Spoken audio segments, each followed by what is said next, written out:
I was very interested that the voting conversation came up. What really struck me in your piece in the Atlanta Journal-Constitution about a month ago, Justice Sears, on reforming the criminal justice system was a remark that you made that we need to not only, part of these reforms needs to be helping folks once they've left to reintegrate. Right. One of the things that I've noticed, or just through reading and seeing what's happened with some family members of mine in recent years, is how much the costs of the parole system are being shifted in state and local jurisdictions to the parolees themselves, so that they're on parole and they have to pay fees every month in order to maintain the conditions of their parole. And surprise, surprise, sometimes these folks don't have much money because no one wants to hire them because they have a criminal record. And maybe there's some guys who also have some child support arrears on them as well, and God knows whatever else.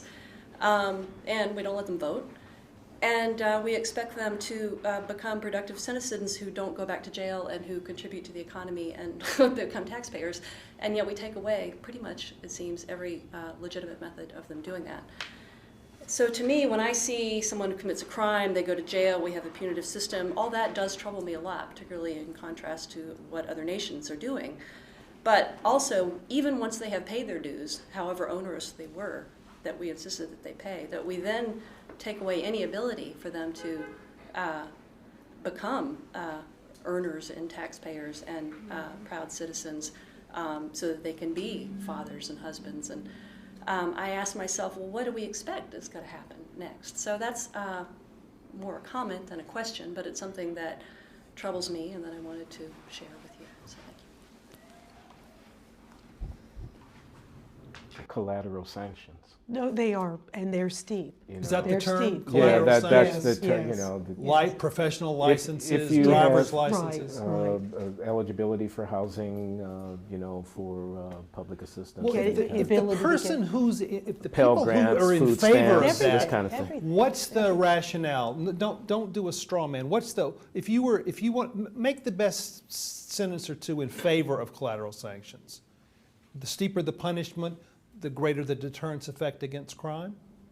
I don't think that's the calculation. I think the calculation is a moral signaling. That is to say, the vocabulary of public communication for political actors is very limited. I mean, talk is cheap, okay? They can say anything, but if they do something, so it's the, another federal death lingering penalty. stigma. Okay, look back at Bill Clinton's omnibus crime bill of 1996, if I'm not mistaken. When he's running for re-election, and again, God love him. I mean, it's not a personal thing about the president, former president. It's just that, well, you get another dozen more federal death penalties in that thing. Okay, now what's that about? I mean, in my mind, what that is about is communicating with the electorate. It's trying to get a message across. Here's my values. Here's what I stand for. Here's what I'm about.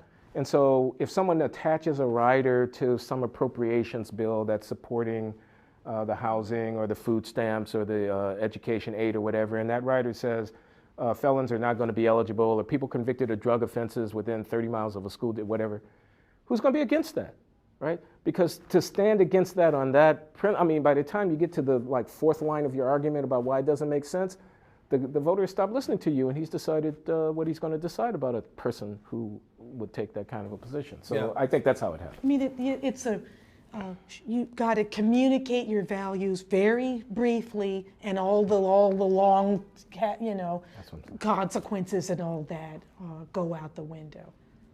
That's what I've noticed lawmakers do. So.